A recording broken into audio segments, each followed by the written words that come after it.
Bonjour à tous et bienvenue dans cette vidéo ici Hiroshi Crypto. Et si je te donnais 1000 $, est-ce que tu partirais en vacances ou est-ce que tu investirais dans une crypto? Si crypto, laquelle? Dites-moi ça dans les commentaires de mon compte Twitter. Je vous mets le lien dans la description et n'hésitez pas à me rejoindre sur Twitter. Et vous allez voir ici qu'il y a des personnes quand même qui ont dit XRP comme Panamera. Bravo, il y en a pas mal aussi qui ont dit XRP, mais pas beaucoup en réalité. Et pourtant, c'est un token qu'on parle énormément en ce moment, voilà, sur Telegram également, vous pouvez me rejoindre. Donc, vous allez découvrir les différents investissements sur lesquels se portent les investisseurs en ce moment, mes différents conseils nocturnes, journaliers, mes analyses, mais aussi également un méga tips d'analyse, surtout sur les crypto-monnaies, voilà, les plus, on va dire, les plus populaires comme XRP, Ethereum, Bitcoin, Shiba Inu. Et vous voyez qu'ici, en fait, XRP est dans une tendance très, très folle, même si c'est en train de descendre. Vous voyez que le Bitcoin, en tant que king, sa popularité reste assez constante et croissante, alors que les autres, voilà, elle est plutôt relative. Mais là, on a eu un gros pic ces derniers jours sur XRP qui semble continuer. Donc, du coup, vous allez pouvoir découvrir mon analyse et mon astuce ici. Donc, rejoignez-moi sur Twitter, OK? Donc, on va commencer par l'analyse du top 100 des crypto-monnaies et on va voir aussi le potentiel de XRP en tant que valeur. Est-ce que le XRP, je ne sais pas moi, par exemple, pourrait atteindre 5 $, 3 $, 10 $, soyons fous. Pourquoi? Parce que j'ai vu pas mal de vidéos passer en disant que le XRP pourrait atteindre les 10 $. Et sincèrement, j'en doute, mais on va voir ça d'un point de vue comme market cap, c'est-à-dire capitalisation, et aussi par rapport au token. Parce que voilà, le token en ce moment, il est en tendance, OK, plus 8,38%. On a le PP qui reste toujours en tendance, le Bitcoin qui est descendu en dessous des niveaux clés de 30 000 $. Ça, c'est techniquement pas bon, mais on a quand même un marché qui est à positif, on va dire, plus 0,75%, peut-être sur l'impulsion de XRP, parce que c'est quand même une très, très grosse market cap, et le volume a énormément augmenté. On a quand même une market cap de plus de 43 milliards, on a une hausse de 8,57%, on a une hausse sur l'ensemble des 7 derniers jours de plus de 70%, 76,68%, même si à un moment donné, c'était à plus de 80%, c'est redescendu. Donc là, c'est en train de repartir, parce que vous allez voir qu'il y a des news importantes. Donc accrochez-vous, mais n'oubliez pas de mettre un pouce bleu, c'est important. On voit que oui, depuis les news de XRP, c'est passé devant BNB, BNB qui ne se porte pas très très bien, mais qui reste quand même assez costaud, 5e position. On a le ADA qui tourne autour des 32 centimes, qui pousse aussi 6% quasiment. Donc presque, on serait sur une altcoin saison, hein, pas que forcément le XRP. On a du sol à plus 5,19%. Qui va peut-être dépasser les 30 000, les 30 $, pardon. On va voir ça. La capitalisation reste assez modeste pour ce token qui a déjà atteint les plus de 100 milliards market cap. On a le Dogecoin qui pousse aussi, presque 10 milliards de market cap, c'est plutôt intéressant, 7 centimes, etc., etc. Donc, il y a pas mal de crypto-monnaies qui sont en train d'exploser. Alors, petite question, est-ce qu'on est en altcoin saison? Donc, n'hésitez pas à dire ça. Généralement, les alt saisons, c'est quand on est en bull run. Bon, en bear market, ça arrive, mais c'est plutôt des rallyes. On a le Stellar XLM, la petite sœur de XRP qui fait plus 24%. Donc ça, c'était super intéressant à investir là-dessus. Bon, moi, je vous rappelle que je ne suis pas votre conseiller financier. Faites vos propres recherches. Toutes les informations que je vous donne dans cette vidéo, c'est à titre indicatif et de divertissement. Donc, on voit ici dans le Fear and Greed qu'on est à 55. On voit que quand même la tendance n'est pas trop à l'achat. Finalement, elle est assez neutre, même si on est dans le plus haut niveau, on est dans le neutre supérieur qui tend forcément vers le grid. À voir ce que ça va donner dans les jours à venir. On va sauter sur le crypto bubble et on voit bien la grosse tendance avec le XLM. On a quand même un optimisme, voilà, on est optimiste là, optimisme à plus 10%. Donc ça, on ne l'avait pas vu auparavant. On a le XDC plus 7,5%. On a le Mint MNT. Alors j'ai dit Mint, je me suis emballé, c'est Mantle à plus 9,6%. On a le Bit token, ça c'est le token de l'exchange centralisé Bybit. Et on a les LDO plus 2,7%. Le PP se réveille un petit peu, Ethereum classique. Après, dans l'ensemble, ça reste assez modeste, on va dire, même si on a quand même le MKR à plus 9,2% et le BSV à 7,2%. BSV, on en a déjà parlé. Alors du coup, maintenant, on va se concentrer sur le XRP. OK? Et on va en parler régulièrement sur le canal Telegram, donc n'hésitez pas à le rejoindre, on va faire des décryptages, des analyses et des tips sur le XRP, vu que en ce moment, la volatilité et surtout la tendance, elle est très, très élevée autour de ce token-là. Donc, on ne peut pas rester insensible dans l'univers crypto-monnaie, qu'on n'aime pas, que ce soit centralisé, décentralisé, parce que c'est un token qui reste aussi très controversé. Parce que vous allez voir aussi que c'est une forme, entre guillemets, de Bitcoin plus bankable, vu que le Bitcoin, voilà, c'est une technologie qui était à la base très lente, qui, au niveau des transactions, et des coûts élevés, etc., polluant, tout ce que vous voulez. Et donc, le XRP était une alternative et qui est plus, on va dire, orienté univers des banques. Okay, même si on comprend que le Bitcoin est plus orienté particulier et maintenant de plus en plus hedge funds, des sociétés, etc. Mais le XRP, c'est l'alternative pour les banques. Du coup, il y a quand même des controverses sur ce token-là. On va en parler dans cette vidéo. Alors, on a aujourd'hui un cours de 0,83 centimes. Okay, si on regarde la capitalisation par rapport aux autres crypto-monnaies, on voit qu'on est à 43 milliards, mais surtout qu'on est à quasiment un fois 5, j'aimerais dire, un peu plus d'un fois 5 pour arriver à Ethereum. Donc, techniquement, si on cherchait avec XRP à atteindre l'équivalent de la market cap de l'ETH, si on fait, on va dire, fois 5, fois 5,5, on serait peut-être déjà à 4 dollars, quelque chose comme ça. Donc, déjà, c'est déjà très, très, très, on va dire, opportuniste, d'accord, de penser qu'on pourrait rejoindre la capitalisation de Ethereum. Ce n'est pas impossible, parce que vous allez voir que ce qui va arriver, c'est largement possible. Maintenant, la problématique avec ce token-là, d'accord, le XRP, c'est également sa supply, d'accord. La supply de XRP, eh bien, il faut savoir qu'elle a une offre totale de 100 milliards, comme vous pouvez le voir, et qu'il y a eu seulement 52 milliards, donc un peu plus de la moitié quand même, qui sont en circulation. D'accord? Ça veut dire qu'il va y avoir énormément d'inflation. D'accord? Ça veut dire que, en gros, il va y avoir de l'inflation. Pourquoi il va y avoir de l'inflation? Parce que l'équipe va libérer des tokens et je vous avais parlé dans ma précédente vidéo qu'il y avait énormément de tokens qui ont été vendus à des institutionnels, d'où le problème qu'ils ont eu avec la SEC. D'accord? Donc, ça veut dire que chaque mois, il faut savoir que XRP libère un certain nombre de tokens. Donc, je n'ai pas le chiffre en tête, mais si vous l'avez, n'hésitez pas à me le mettre dans les commentaires. Et ils se rémunèrent avec, et rémunèrent les hedge funds, ils se rémunèrent s'ils les vendent, bien entendu. Mais généralement, ils les vendent. D'accord?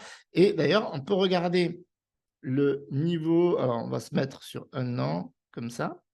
Et on peut regarder au niveau, tac, voilà, de l'inflation. Regardez, je ne sais pas si vous voyez, mais vous allez voir que ici, la capitalisation est légèrement supérieure à celle du prix. D'accord? Regardez. Hop, vous voyez que c'est légèrement supérieur. Pourquoi? Parce que ça, c'est le niveau d'inflation. Donc, il y a énormément d'inflation sur le XRP, tout simplement parce que toute la supply n'est pas disponible en circulation.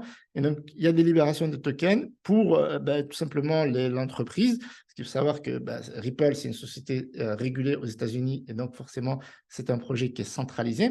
Et il y a des institutionnels qui reçoivent leurs tokens tous les mois et qui se payent avec. Donc, déjà, rien qu'atteindre la capitalisation de Ethereum, ça va être très, très compliqué. Moi, je vous le dis direct, d'accord? Donc, déjà, chercher les 4 dollars en bear market, pour moi, c'est quasiment impossible. Si ça va chercher déjà les 2 dollars, ce sera magnifique post-bull run. Mais pourquoi? Voilà ce que je vous explique. Déjà, premièrement, inflation. Deuxièmement, le procès n'est pas terminé. Et troisièmement, chaque fois, ils vendent. Donc, forcément, ça recule. Et donc, forcément, il va y avoir ça va fluctuer. Ça va monter, ça va baisser, etc. Le cours ne va pas aller en mode de to the moon, fusée comme ça. Vous allez le voir de toute façon. Hop, à chaque fois, on le voit ici. Ça va être certainement un range qui va être certainement de plus en plus haussier, mais ça va mettre plusieurs mois, plusieurs années avant d'atteindre potentiellement les 4-5 dollars. Et déjà, il faudrait arriver déjà au bout de l'offre en circulation pour espérer que le token atteigne les 10 dollars. Et encore, il va falloir une adoption massive, ce qui peut être possible. Donc, du coup, on va se retrouver sur Twitter, d'accord? Parce que sur Twitter, je vous ai partagé énormément de news, donc n'hésitez pas à me rejoindre sur Twitter. Donc, on apprend ici, au 18 juillet, que le XRP a dépassé le Bitcoin en termes de volume avec plus de 21%, on le voit ici. Donc, en ce moment, le volume il est plutôt explosif. Donc là, on avait quand même un signal techniquement acheteur. Après, bon, on a entendu, comme je dis, je ne suis pas votre conseiller financier, donc n'hésitez pas à faire vos propres recherches pour évoluer. Donc là, on apprend que techniquement, et ça c'est vrai, on l'avait dit auparavant, mais on ne l'avait pas souligné comme aujourd'hui on le souligne. Donc certes, ce n'est pas une security, c'est ce qu'on a parlé, mais c'est aussi le seul token qui a une clarité légale. D'accord? The only digital asset with legal clarity, ou legal, appelez ça comme vous voulez, clarity. Et donc ça, c'est plutôt intéressant. Et là, on apprend quelque chose d'intéressant également depuis Ripple directement. Un énorme changement dans la finance est en cours. Plus de 80% des dirigeants mondiaux de la finance prévoient de commencer à utiliser la cryptographie dans leur entreprise au cours des 3 prochaines années. Donc ça, vous imaginez le chiffre, c'est stratosphérique, 80%. Déjà, ça peut aider le token à chercher les 5 dollars, par exemple. Télécharger le rapport. Donc là, il y a un rapport, donc vous le retrouvez sur mon Twitter. Donc, ouais, il y a énormément de banques qui vont certainement investir sur le projet. Là, on va faire une revue news rapide. Donc, les Échos nous informent que Ripple a gagné la bataille, mais pas la guerre. Bon, ça, on le savait déjà. Donc, ils nous apprennent que le token monte en flèche. Bon, ça, au niveau de la charte, on le voit très bien. Après, il ne faut pas qu'il y ait trop vite victoire, mais ça, c'est pour Ripple. Mais au niveau du token, pour nous, c'est gagné. Et d'ailleurs, le marché nous le montre très bien au niveau surtout de Ripple qui, le XRP en tout cas, explose. D'accord? Donc, il y a une certaine décorrélation entre ce qui se passe avec le procès et le token. D'accord? Alors, Ripple espère l'adoption du XRP par les banques. Donc là, ils sont en train de œuvrer. Donc, ils ont déjà énormément de partenaires au niveau des banques et ils vont continuer à travailler là-dessus pour une adoption massive du token auprès des banques. Et là, Ripple a dit que ouais, les banques devraient utiliser XRP comme crypto, enfin en tout cas, vont l'utiliser comme crypto après la victoire partielle dans le combat avec la SEC. Donc, on a déjà une victoire partielle, donc à voir ce qui va se passer par la suite. Donc, la décision de Torres reste une victoire partielle, ça on le sait, parce que le procès n'est pas terminé en fait. Donc, on sait que le XRP n'est pas un titre, ok, c'est très bien. Donc, certaines ventes de jetons sont considérées comme des transactions sur titre, ok, bon. C'est ce que je vous avais décrypté la semaine dernière. Bon, on le apprend aujourd'hui sur Contribune. L'avocat général de Ripple, Stu Alderoty, a déclaré « Nous espérons que cette décision judiciaire rassurera les clients potentiels des institutions financières ou les clients actuels pour au moins entrer et commencer à discuter des problèmes qu'ils rencontrent dans leur entreprise. » Voilà, parce que c'est vrai que Ripple, avec le token XRP, apporte énormément de solutions pour les banques et pour les entreprises. Et là, on a un article qui est vraiment intéressant. Donc, je vous invite à le lire également. Vous allez le retrouver sur mon compte Twitter.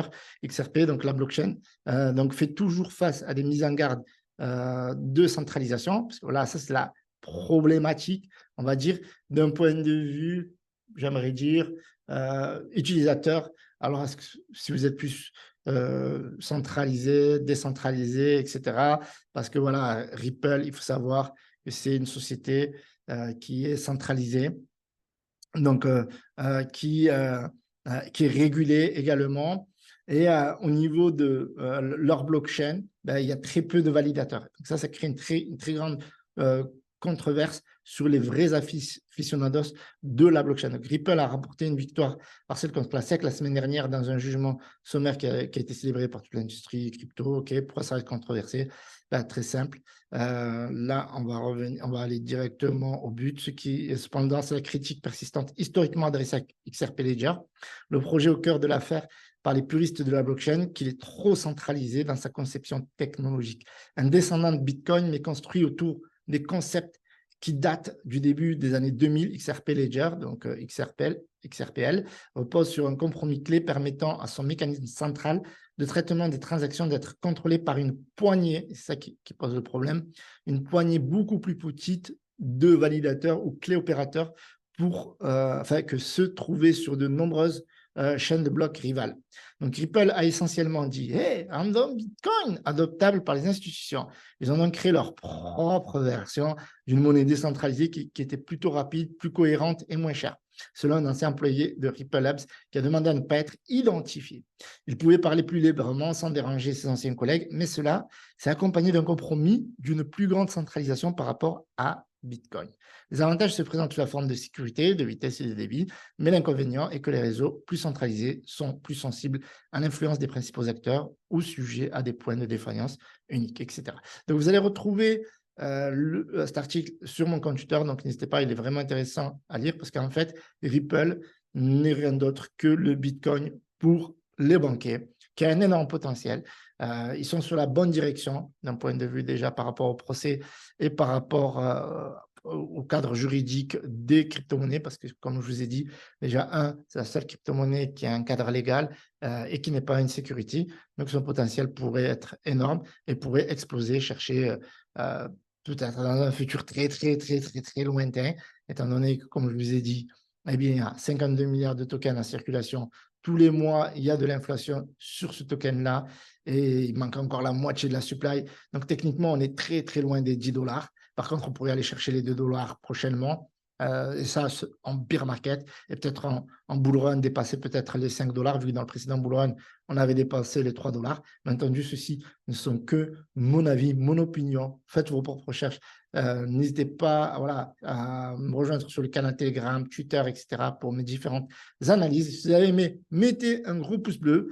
En tout cas, c'est cool, franchement, ce qui se passe, dans le sens où voilà, il va y avoir une adoption massive des banques, des entreprises, des sociétés, des hedge funds, etc.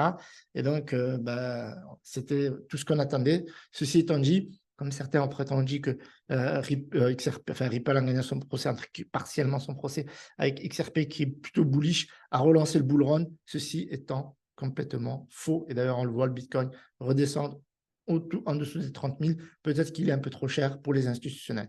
Voilà, je vous remercie d'avoir visionné cette vidéo. Mettez un gros pouce bleu, abonnez-vous. C'était Hiroshi et je vous dis à demain. Salut à tous.